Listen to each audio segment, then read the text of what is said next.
حسبي ربي جل الله ما في قلبي غير الله نور محمد صلى الله لا إله إلا الله. حمد و ثنا اور حضور نبی کریم رؤوف الرحیم صلی اللہ تعالی علیہ وبارک وسلم کی بارگاہ کے اندر درود و سلام کا نذرانہ پیش کرنے کے بعد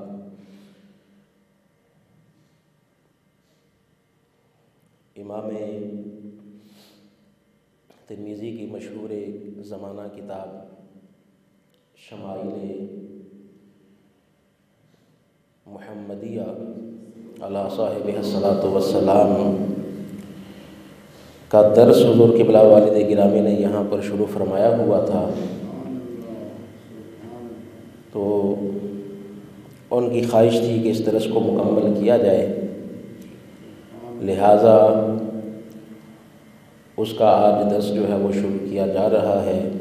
اللہ تعالیٰ کی بارگاہ میں دعا فرمائیں کہ اللہ تعالیٰ حق اور سچ بیان کرنے کی توفیق عطا فرمائے اور سن سنا کر عمل پیرا ہونے کی توفیق عطا فرمائے۔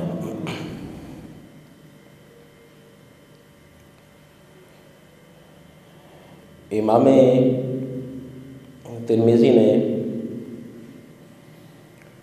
باب کا عنوان قائم کیا ہے، باب ما جاء فی بکاء رسول اللہ صلی اللہ تعالی علیہ وسلم۔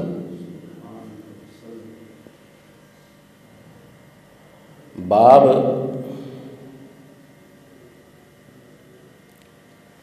جو کچھ نبی کریم صلی اللہ تعالی علیہ وبارک وسلم کے رونے کے بارے میں آیا ہے۔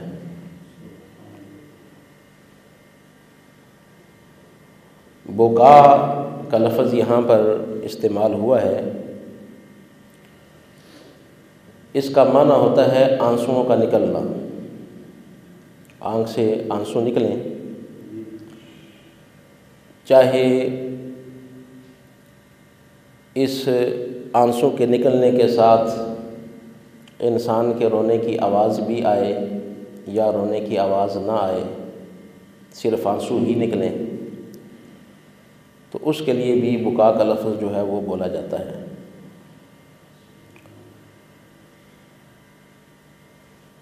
تو یہ باب جو ہے یہ امام ترمذی نے یہاں پر قائم کیا کہ نبی کریم صلی اللہ تعالی علیہ وبارک وسلم کے رونے کے بارے میں یہ باب ہے۔ اس میں دو چیزیں جو ہیں وہ آئیں گی۔ پہلے نمبر پر تو یہ کہ نبی کریم صلی اللہ تعالی علیہ وبارک وسلم کی رونے کی کیفیت کیا تھی، حضور کس انداز میں رویا کرتے تھے، اور اس وقت نبی کریم صلی اللہ تعالی علیہ وبارک وسلم کی کیا کیفیت ہوا کرتی تھی۔ اور دوسرے نمبر پر یہ بات بیان ہوگی کہ وہ کون سے مواقع ہیں کہ جن پر نبی کریم صلی اللہ تعالی علیہ وبارک وسلم بے اختیار رو دیا کرتے تھے اور آپ کے آنسو مبارک جو ہیں وہ آنکھوں سے نکل آیا کرتے تھے۔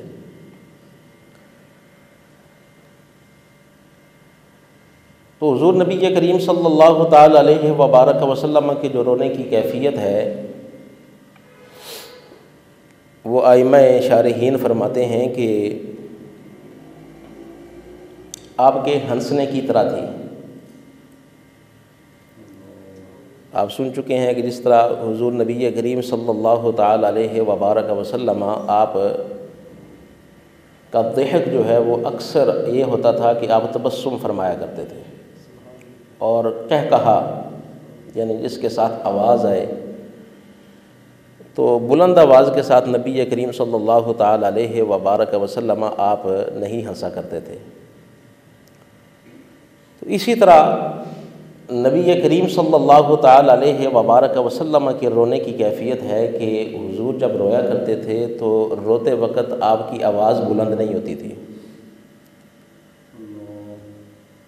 اور جس طرح عام لوگ روتے ہیں اور اس کے اندر چیخنے چلانے کی کیفیت ہوتی ہے یا پھر کسی اور قسم کی آوازیں جو ہیں وہ ان کے منہ سے نکلتی ہیں، نبی کریم صلی اللہ تعالی علیہ وبارک وسلم جب روتے تھے تو نبی کریم صلی اللہ تعالی علیہ وبارک وسلم آپ کے منہ مبارک سے ایسی آوازیں نہیں نکلتی تھیں۔ ہاں ایک آواز آتی تھی بعض اوقات رونے کی، وہ آگے حدیث پاک کے اندر آ جائے گا کہ وہ کیسی آواز ہوتی تھی۔ تو یہ نبی کریم صلی اللہ تعالی علیہ وبارک وسلم کے رونے کی کیفیت ہے جو آگے احادیث کے اندر جو ہے وہ بیان ہوگی۔ اور دوسری چیز کہ نبی کریم صلی اللہ تعالی علیہ وبارک وسلم کس موقع پر اور کب رویا کرتے تھے، تو اس باب کے اندر جو امام ترمذی رحمۃ اللہ تعالی علیہ نے جو احادیث ذکر فرمائی ہیں تو ان کی روشنی کے اندر چند مواقع جو ہیں وہ یہاں پر جو مذکور ہیں، ان میں سے ایک موقع یہ ہے کہ نبی کریم صلی اللہ تعالی علیہ وبارک وسلم جب صلاۃ اللیل رات کی نماز پڑھا کرتے تھے تو اس وقت اللہ تعالیٰ کی یاد میں، اللہ تعالیٰ کی خشیت میں اور اللہ تعالیٰ کے خوف سے حضور نبی کریم صلی اللہ تعالی علیہ وبارک وسلم پر یہ کیفیت وارد ہوتی کہ حضور بے اختیار رو پڑتے ہیں۔ یہ ایک موقع ہے۔ دوسرا یہ کہ بعض اوقات نبی کریم صلی اللہ تعالی علیہ وبارک وسلم آپ قرآن پاک کی تلاوت سماعت فرمایا کرتے ہیں۔ کسی صحابی کو حکم فرماتے کہ قرآن پاک کی تلاوت کرو اور حضور پھر اس کو سنتے، اور اس کو سن کر نبی کریم صلی اللہ تعالی علیہ وبارک وسلم جب اس کے اندر غور و فکر فرماتے تو اس وقت بھی نبی کریم صلی اللہ تعالی علیہ وبارک وسلم پر یہ کیفیت طاری ہوتی کہ حضور رو پڑتے۔ بعض اوقات ایسا ہوتا کہ کوئی واقعہ ایسا رونما ہو جاتا کہ اس واقعہ کی روشنی کے اندر حضور نبی کریم صلی اللہ تعالی علیہ وبارک وسلم پر اللہ تعالیٰ کا خوف اور خشیت اس حد تک طاری ہوتی کہ نبی کریم صلی اللہ تعالی علیہ وبارک وسلم آپ رو پڑتے ہیں۔ بعض اوقات ایسا بھی ہوتا کہ حضور نبی کریم صلی اللہ تعالی علیہ وبارک وسلم کے خاطر اقدس کے اندر، حضور کے دل مبارک کے اندر امت کا خیال آ جاتا اور اپنی امت پر خوف کی وجہ سے کہ کہیں میری یہ امت اللہ تعالیٰ کی گرفت کے اندر نہ آ جائے، اللہ تعالیٰ کی طرف سے پکڑ کے اندر نہ آ جائے، اس ڈر سے بھی اور اس خوف سے بھی حضور نبی کریم صلی اللہ تعالی علیہ وبارک وسلم رویا کرتے تھے۔ اور بعض اوقات ایسا ہوتا کہ حضور نبی کریم صلی اللہ تعالی علیہ وبارک وسلم کا کوئی پیارا دنیا سے رخصت ہوتا تو اس کے رخصت ہو جانے پر بھی نبی کریم صلی اللہ تعالی علیہ وبارک وسلم رحمت کی وجہ سے رو پڑتے۔ تو یہ چند مقامات ہیں کہ جن کا امام ترمذی رحمۃ اللہ تعالی علیہ نے اپنی سند کے ساتھ احادیث کی روشنی کے اندر یہاں پر ذکر فرمایا ہے کہ یہ وہ مواقع ہیں جہاں پر نبی کریم صلی اللہ تعالی علیہ وبارک وسلم رویا کرتے تھے۔ تو یہ دو چیزیں اس باب کے تحت جو ہے وہ امام ترمذی رحمۃ اللہ تعالی علیہ جو احادیث بیان کریں گے اس کی روشنی کے اندر سمجھ میں آئیں گی۔ چنانچہ فرمایا باب ما جاء فی بکاء رسول اللہ صلی اللہ تعالی علیہ وبارک وسلم، باب ان احادیث کے بیان میں جو نبی کریم صلی اللہ تعالی علیہ وبارک وسلم کے رونے کے بارے میں آئی ہیں۔ اس باب کے اندر کل 6 حدیثیں ہیں۔ تو اس باب کی پہلی حدیث اور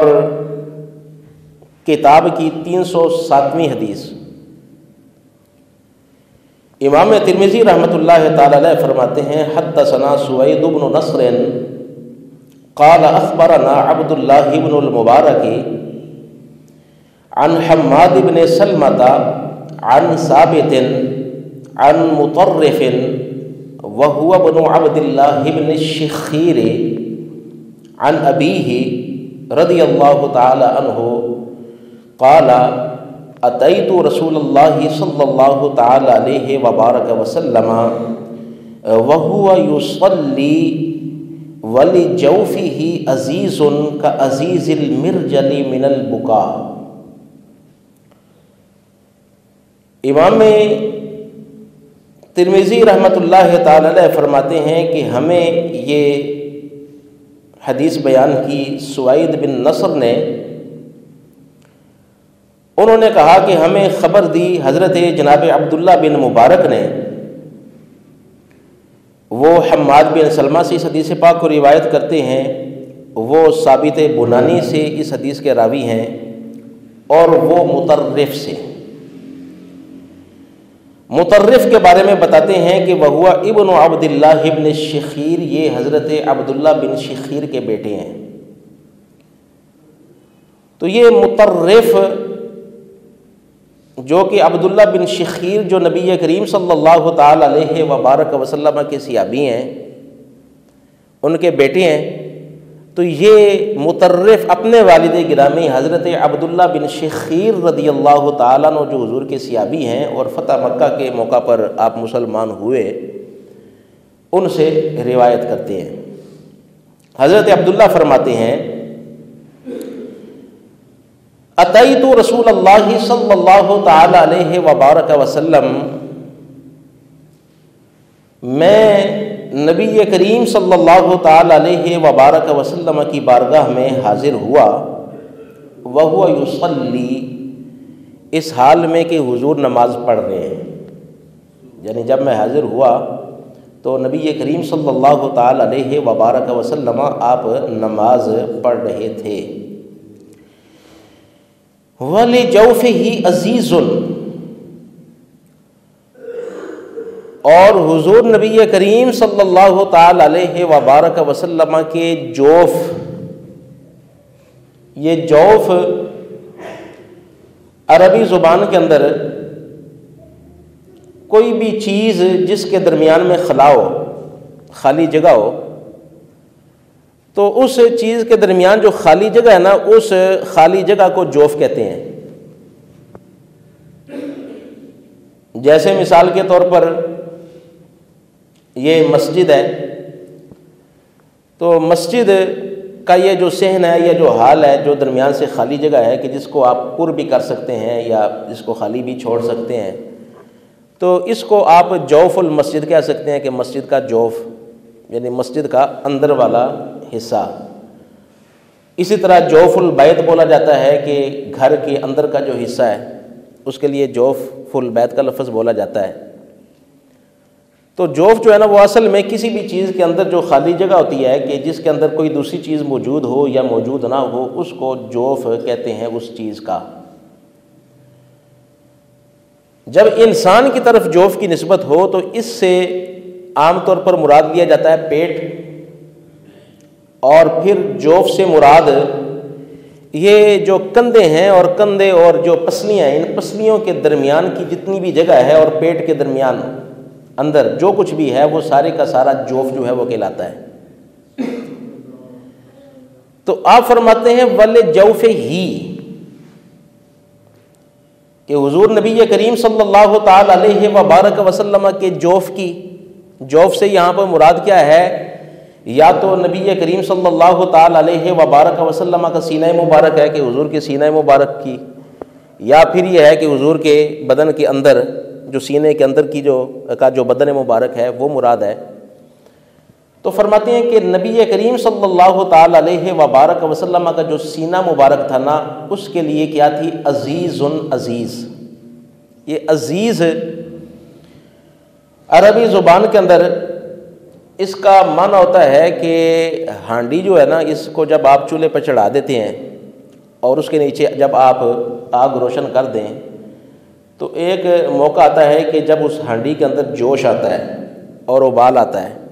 تو وہ جو جوش کی کیفیت ہے نا ہانڈی کی، اس کو کہتے ہیں عزیز، اور اس کی جو آواز ہے اس آواز کو بھی عزیز کہتے ہیں،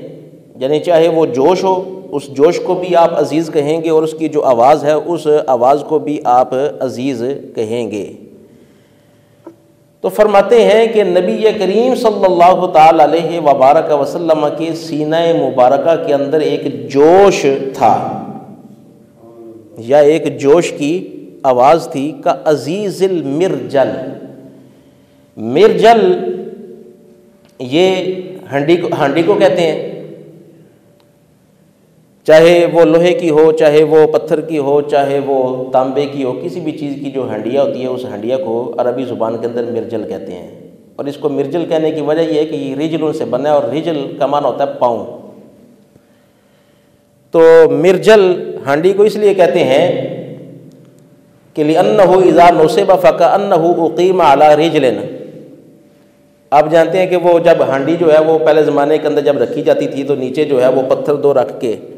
تو اس کے اوپر جو ہے وہ ہانڈی جو ہے وہ رکھی جاتی تھی، تو گویا کہ وہ پاؤں کے اوپر جو ہے وہ ہانڈی جو ہے وہ کھڑی کی جاتی تھی، تو اس لیے اس کو کہتے تھے مرجل۔ تو فرماتے ہیں کہ وَلِجَوْفِهِ عَزِيزٌ كَعَزِيزِ الْمِرْجَلِ۔ حضور نبی کریم صلی اللہ تعالی علیہ وبارک وسلم کے سینہ مبارک کے اندر ایک جوش تھا، کا عزیز المرجل، جس طرح کہ ہنڈی کا جوش ہوتا ہے، من البکا، رونے کی وجہ سے۔ یعنی نبی کریم صلی اللہ تعالی علیہ وبارک وسلم کی بارگاہ کے اندر جب آپ حاضر ہوئے تو نبی کریم صلی اللہ تعالی علیہ وبارک وسلم آپ رو رہے تھے، اور رونے کی کیفیت یہ تھی کہ آپ جانتے ہیں کہ بعض اوقات ایسا ہوتا ہے کہ جب رونا آتا ہے تو آدمی رونے کو جب کنٹرول کرتا ہے کہ آواز نہ نکلے تو پھر سینے کے اندر ایک آواز اور جوش جو ہے وہ پیدا ہوتا ہے۔ تو فرماتے ہیں کہ وہ جوش نبی کریم صلی اللہ تعالی علیہ وبارک وسلم کے سینہ مبارک کے اندر موجود تھا، یا پھر اس کی آواز جو ہے، اس جوش کی وہ آواز جو ہے وہ میں نے حضور نبی کریم صلی اللہ تعالی علیہ وبارک وسلم کے سینہ مبارکہ سے سنی، من البکاء، رونے کی وجہ سے۔ تو یہ نبی کریم صلی اللہ تعالی علیہ وبارک وسلم کے رونے کی کیفیت جو ہے یہ اس حدیث پاک کے اندر بیان کی گئی کہ حضور نبی کریم صلی اللہ تعالی علیہ وبارک وسلم جب آپ روتے تھے تو روتے وقت حضور کی منہ مبارک سے آواز جو ہے وہ نہیں آتی تھی، آپ آواز بلند نہیں فرماتے تھے، لیکن اتنی شدت کے ساتھ آپ روتے تھے کہ آپ کے سینہ مبارک سے وہ جوش کی جو آواز ہے وہ آیا کرتی تھی۔ اس حدیث پاک سے یہ بات بھی معلوم ہوئی کہ حضور نبی کریم صلی اللہ تعالی علیہ وبارک وسلم جب آپ اللہ تعالیٰ کی عبادت کرتے تھے نا تو اس عبادت کے اندر آپ کا خشوع اور خضوع اس کمال پر ہوتا تھا،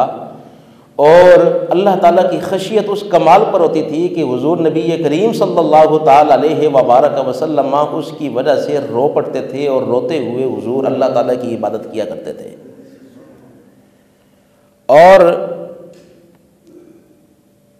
یہی وجہ ہے کہ نبی کریم صلی اللہ تعالی علیہ وبارک وسلم آپ ارشاد فرماتے ہیں، انی لأعلمکم باللہ وَأَشَدُّكُمْ لَهُ خَشْيَةً۔ فرمایا کہ میں اللہ تعالیٰ کو تم سب سے بڑھ کر جاننے والا ہوں، وَأَشَدُّكُمْ لَهُ خَشْيَةً، اور میں تم سب سے بڑھ کر اللہ تعالیٰ کی خشیت رکھنے والا ہوں، اللہ تعالیٰ کا خوف رکھنے والا ہوں۔ یہاں پر خشیت کا لفظ نبی کریم صلی اللہ تعالی علیہ وبارک وسلم نے بولا ہے۔ یہ جو خشیت ہے نا، اس کے اندر اور خوف کے اندر فرق ہے کہ خوف ایک عمومی کیفیت ہے اور خشیت اس سے آگے کی کیفیت ہے۔ خشیت کیا ہے؟ امام ملا علی القاری فرماتے ہیں کہ وہ ہی خوف مقرون بتعظیم ناشئ عن معرفت کاملہ، فرماتے ہیں کہ اللہ تعالیٰ کی معرفت کاملہ کے بعد انسان کے دل کے اندر جو اللہ تعالیٰ کی عظمت اور اللہ تعالیٰ کی بڑائی اور اللہ تعالیٰ کی جو کبریائی ہے اس کا جب خیال موجزن ہو جاتا ہے تو اس تعظیم کی وجہ سے انسان کے دل کے اندر جو خوف پیدا ہوتا ہے اس خوف کا نام ہے خشیت۔ یعنی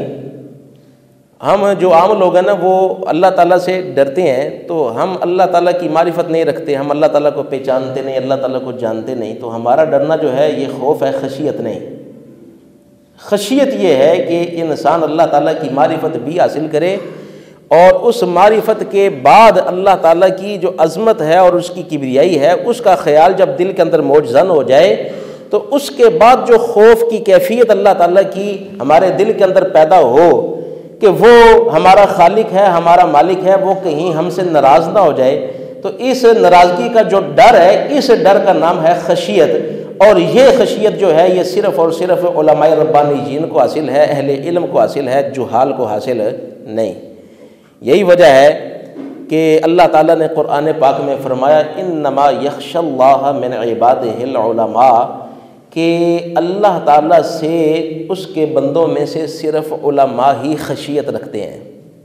خوف کی بات نہیں فرمائی بلکہ فرمایا خشیت، یعنی خشیت جو ہے یہ صرف اور صرف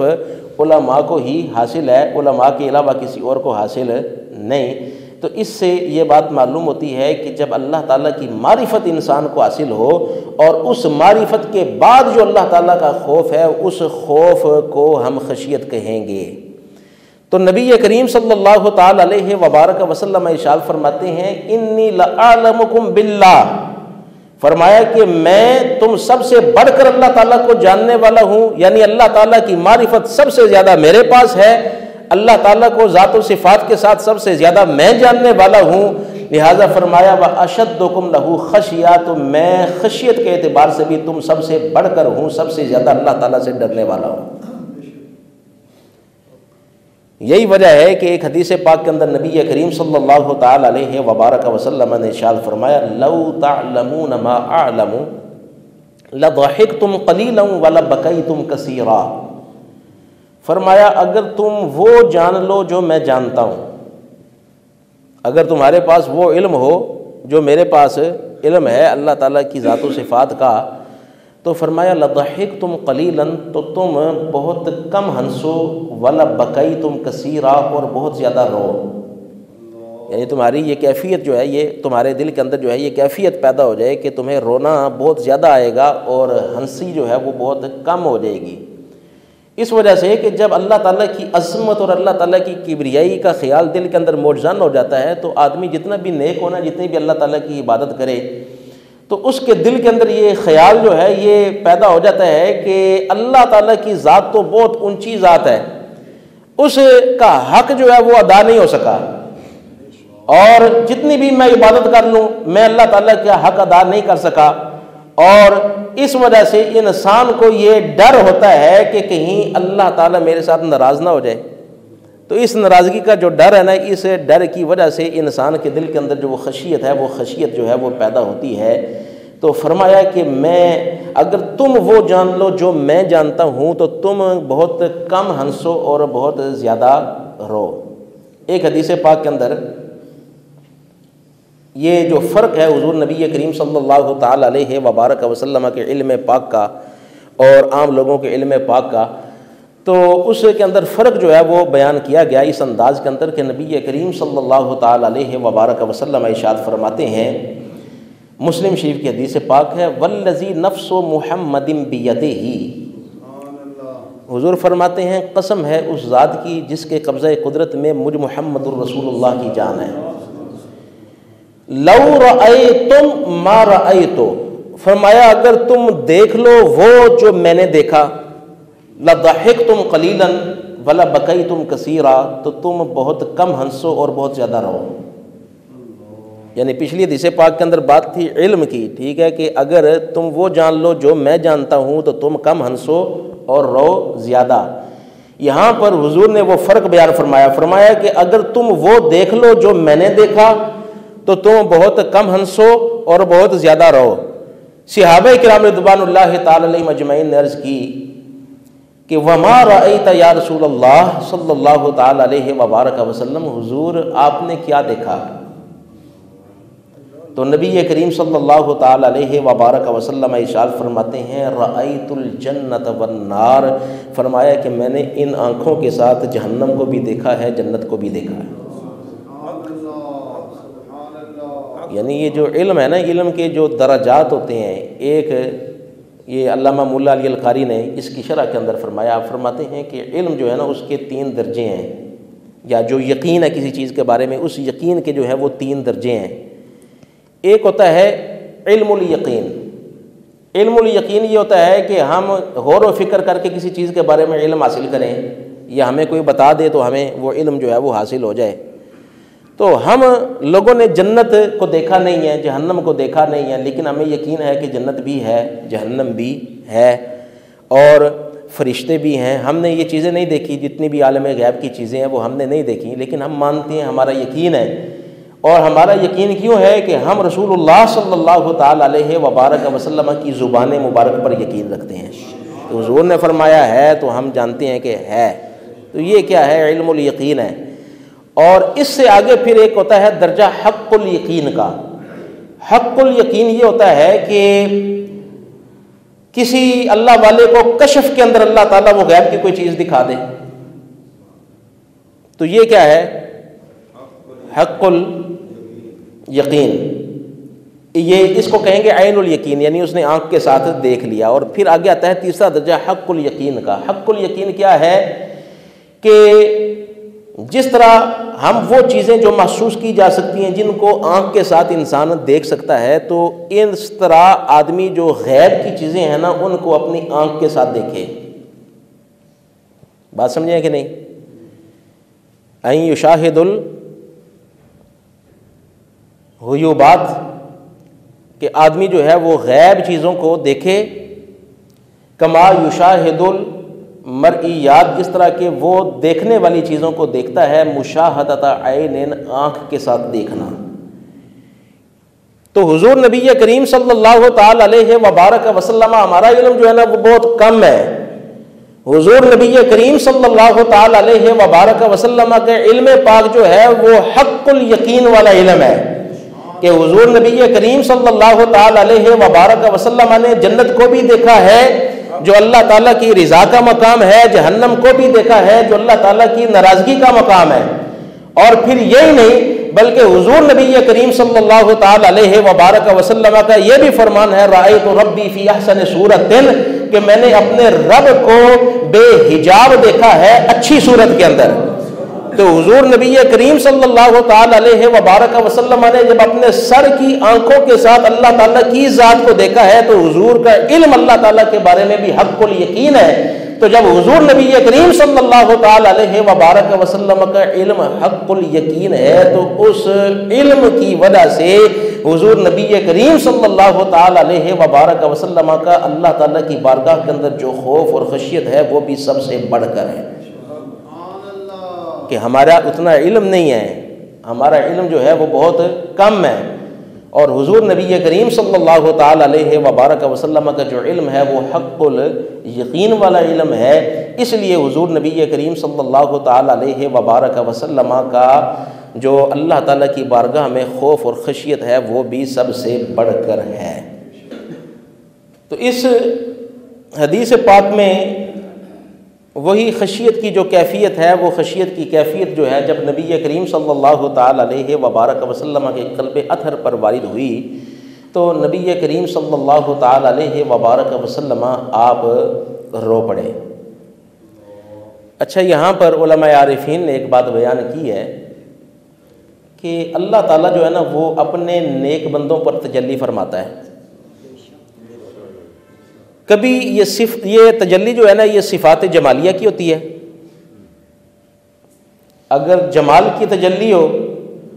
تو پھر طبیعت کے اندر کیا ہے، سرور نظر آئے گا، فرحت نظر آئے گی، اور چہرے کے اوپر نورانیت اور بشاشت جو ہے وہ نظر آئے گی۔ یہ تجلی جب جمال والی تجلی ہوتی ہے، یہ بہت سی حدیث کے اندر آپ سنتے ہیں کہ صحابہ کرام فرماتے ہیں کہ حضور نبی کریم صلی اللہ تعالیٰ علیہ وبارک وسلم جب تشریف لائے ہم صحابہ کے درمیان، تو والبشر فی وجہہ، حضور کا چہرہ مبارک خوشی سے چمک رہا تھا، آپ کے چہرے مبارک پر خوشی کے آثار تھے، اور نورانیت اور وہ جو ایک خاص کیفیت ہوتی ہے اس کے آثار تھے۔ تو یہ جو کیفیت ہے نا، یہ کیفیت پیدا ہوتی ہے جمالی صفات کی تجلی کی وجہ سے، اور اس وقت نبی کریم صلی اللہ تعالیٰ علیہ وبارک وسلم کی طبیعت کے اندر بڑی بشاشت ہوتی تھی، اور بعض اوقات یہ ہوتا ہے کہ اللہ تعالیٰ کی جو صفت جلالی ہے اس صفت جلالی کی تجلی ہوتی ہے،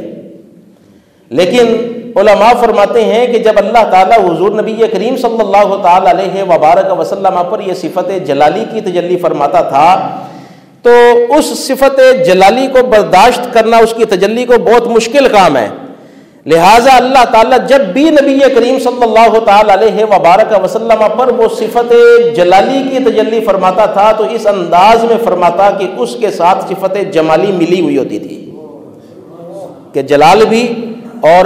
جمال بھی، اور جب یہ دونوں صفات کی تجلی جو ہے وہ حضور نبی کریم صلی اللہ تعالیٰ علیہ وبارک وسلم کے قلب اطہر پر ہوتی تو اس وقت کیفیت ہوتی کہ نبی کریم صلی اللہ تعالیٰ علیہ وبارک وسلم پر رقت طاری ہو جاتی، اور حضور نبی کریم صلی اللہ تعالیٰ وسلم رو پڑتے کہ اللہ تعالیٰ کی صفت جلالی اور اس کے ساتھ جو جمال ہے وہ مل کر حضور نبی کریم صلی اللہ تعالیٰ علیہ وبارک وسلم کے قلب اطہر پر اس کی تجلی ہوتی تھی۔ تو اس وقت یہ خوف کی کیفیت، اور اس وقت یہ رقت، اور اس وقت یہ آنسو حضور نبی کریم صلی اللہ تعالیٰ علیہ وبارک وسلم کی آنکھ مبارک سے یہ نکل پڑتے، اور اس وقت جو ہے یہ کیفیت حضور نبی کریم صلی اللہ تعالیٰ علیہ وبارک وسلم کی ہوتی تھی۔ اور پھر حضور نبی کریم صلی اللہ تعالیٰ علیہ وبارک وسلم کی برکت سے آپ کی امت کے جو نیک حضرات ہیں ان پر بھی اللہ تعالیٰ یہ تجلی فرماتا ہے۔ تو اس کے اندر بھی وہ علماء عارفین فرماتے ہیں کہ یہی بات ہے کہ اگر آپ دیکھیں کہ اللہ والا جو ہے اس کی طبیعت کے اندر کسی دن بہت زیادہ خوشی ہے اور فرحت ہے اور انبساط ہے، تو سمجھیں کہ یہ اس وقت اللہ تعالیٰ کی صفات جمالیہ جو ہے نا ان کی تجلی ہے اس کے اوپر۔ اور جب کسی اللہ والے کو آپ دیکھیں کہ اس کے اوپر رقت طاری ہو گئی ہے اور اس کی آنکھوں سے آنسو جو ہے وہ جاری ہو چکے ہیں، اور وہ کوشش کے باوجود اپنے آنسو روک نہیں پا رہا، تو سمجھے کہ اس پر اللہ تعالیٰ کی جو صفت جلالی ہے اس کے ساتھ صفت جمالی مل کر اس کے اوپر تجلی جو ہے وہ وارد ہو چکی ہے، اور اس کی وجہ سے اس کے اندر یہ کیفیت جو ہے یہ پیدا ہوئی ہے۔ تو یہ اس وجہ سے نبی کریم صلی اللہ تعالیٰ علیہ وبارک وسلم آپ جب نماز پڑھتے تھے یا بعض اوقات حضور نبی کریم صلی اللہ تعالیٰ علیہ وبارک وسلم پر خوف اور خشیت کا غلبہ ہوتا تو نبی کریم صلی اللہ تعالیٰ علیہ وبارک وسلم رو پڑھتے۔ تو یہ حدیث پاک جو ہے یہ یہاں پر مکمل ہو گئی۔ اس حدیث پاک سے ایک تو فقہی مسئلہ جو ہے وہ معلوم ہوتا ہے، اور وہ فقہی مسئلہ یہ ہے کہ اگر آدمی نماز پڑھ رہا ہے تو نماز پڑھنے کے دوران میں کوئی ایسی آواز جو ہے وہ نکلی ہے کہ اس آواز کے ساتھ کوئی حروف کی آواز جو ہے وہ پیدا نہیں ہوئی، تو ایسی آواز کے ساتھ نماز نہیں ٹوٹتی، نماز جو ہے وہ اس کی بدستور جو ہے وہ جاری رہے گی۔ تو یہ مسئلہ جو ہے یہ معلوم ہوا۔ اور دوسرا اس حدیث پاک سے یہ ہم امت کے لیے درس ہے اس کے اندر کہ ہمیں بھی چاہیے کہ حضور نبی کریم صلی اللہ تعالیٰ علیہ وبارک وسلم کی اقتداء کرتے ہوئے ہم بھی جب نماز پڑھیں تو اللہ تعالیٰ کے خوف و خشیت کے اندر مستغرق ہو کر ہم نماز پڑھیں، اور ہماری یہ کیفیت ہونی چاہیے کہ ہم اللہ تعالیٰ کی بارگاہ کے اندر رویا کریں، اور رو کر اللہ تعالیٰ کی بارگاہ کے اندر اپنے عجز اور اپنے انکسار کا اظہار کیا کریں۔ اور یہ اللہ تعالیٰ کی طرف سے ہمارے لیے اللہ تعالیٰ کا فرمان ہے قرآن مجید فرقان حمید کے اندر کہ فَلْيَضْحَكُوا قَلِيلًا وَلْيَبْكُوا كَثِيرًا، کہ لوگوں کو چاہیے کہ وہ ہنسا کم کریں اور رویا زیادہ کریں۔ رونا یہ زیادہ ہو اور ہنسنا جو ہے یہ کم ہو، یہ معیار ہے ایمان کا، کہ صحیح معنوں میں جو ایمان ہے یہ اس وقت ہوتا ہے کہ جب انسان کے اوپر رقت اور خوف جو ہے وہ اللہ تعالیٰ کا وہ طاری ہو، اور ہنسے کم اور روئے زیادہ۔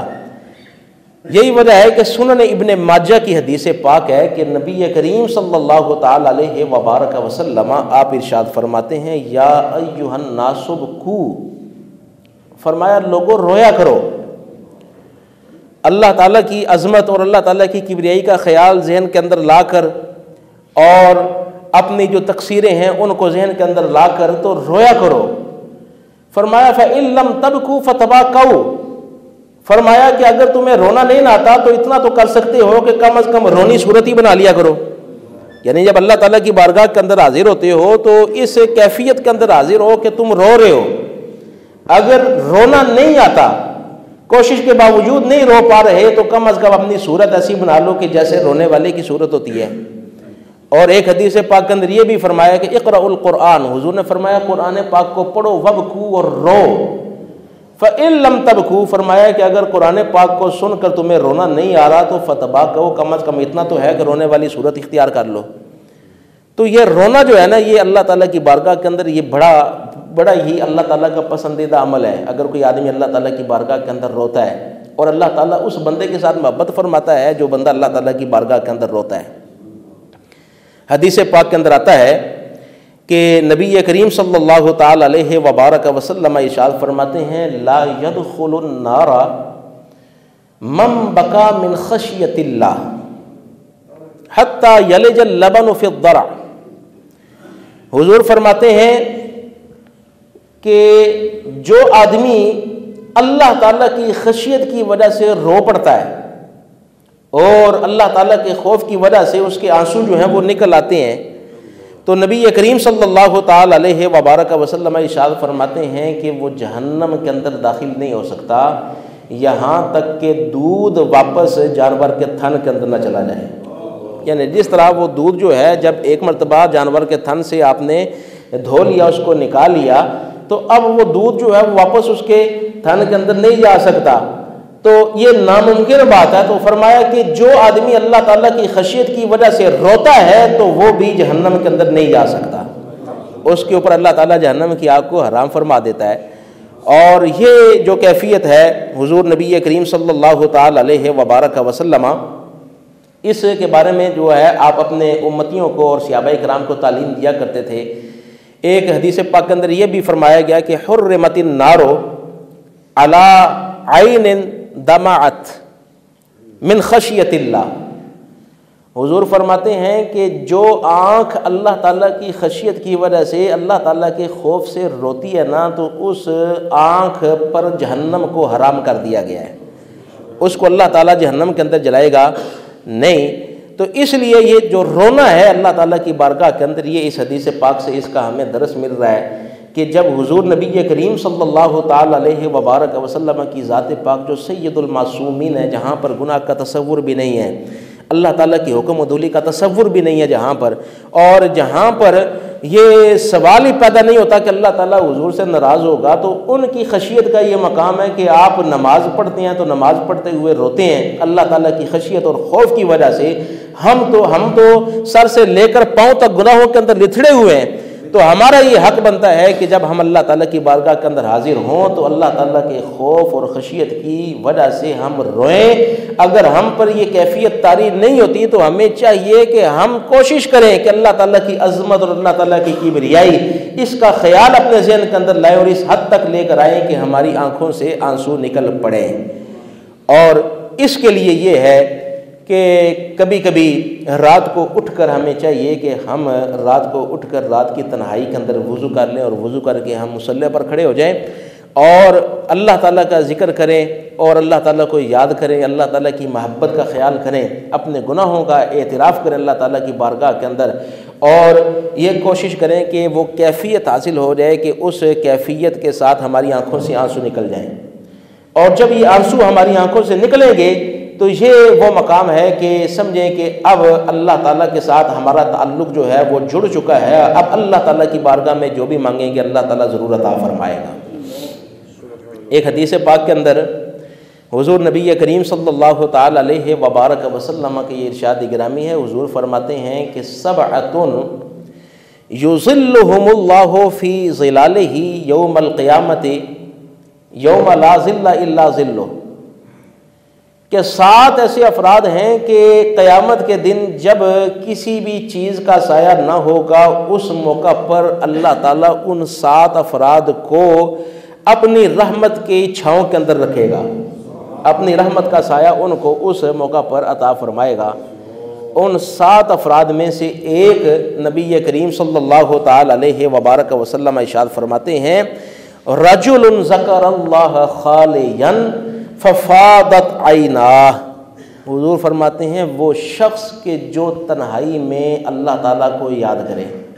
تنہائی میں جہاں پر کوئی دیکھنے والا نہیں ہے وہاں پر وہ اللہ تعالیٰ کو یاد کرے، اور اللہ تعالیٰ کو یاد کرتے کرتے کرتے کرتے اس پر یہ کیفیت طاری ہو جائے کہ اس کی آنکھوں سے آنسو جو ہیں وہ نکل پڑیں۔ حضور فرماتے ہیں کہ یہ وہ آدمی ہے کہ جس کو اللہ تعالیٰ قیامت کے دن کہ جب کسی چیز کا سایہ نہ ہوگا، اس موقع پر اللہ تعالیٰ اپنی رحمت کے سائے کے اندر فرمائے گا۔ تو یہ ہمیں کوشش کرنی چاہیے کہ ہم راتوں کو اٹھیں اور اٹھ کر اور اسی طرح اپنے دل کے اندر اللہ تعالیٰ کی جو یاد ہے اس کو اس طرح بسائیں کہ جب بھی اللہ تعالیٰ کا ذکر ہو یا پھر اللہ تعالیٰ کی جو کتاب ہے ہم اس کی قرأت کو سنیں، یا پھر کوئی موقع جب ایسا آئے کہ ہم اللہ تعالیٰ کو یاد کریں تو ہماری آنکھوں سے آنسو جو ہیں وہ نکل پڑیں، تو یہ وہ چیز ہے کہ جو حضور نبی کریم صلی اللہ تعالی علیہ وبارک وسلم بھی پسند فرماتے ہیں، اللہ تعالیٰ بھی پسند فرماتا ہے۔ تو یہ اس حدیث پاک کے حوالے سے گفتگو تھی جو میں نے عرض کی۔ ترجمہ ایک مرتبہ پھر سماعت فرما لیں کہ حضرت عبداللہ بن شخیر فرماتے ہیں، اتیت رسول اللہ صلی اللہ تعالی علیہ وبارک وسلم، میں رسول اللہ صلی اللہ تعالی علیہ وبارک وسلم کی بارگاہ میں حاضر ہوا، وہو یصلی، اور حضور نماز پڑھ رہے تھے، وَلِجَوْفِهِ عَزِیزٌ، اور حضور کے سینہ مبارک سے جوش کی آواز آ رہی تھی، کا عزیز المرجل، جس طرح کہ ہانڈی کے جوش کی آواز ہوتی ہے، من البکاء، رونے کی وجہ سے۔ وآخر دعوایا ان الحمد للہ رب العالمین۔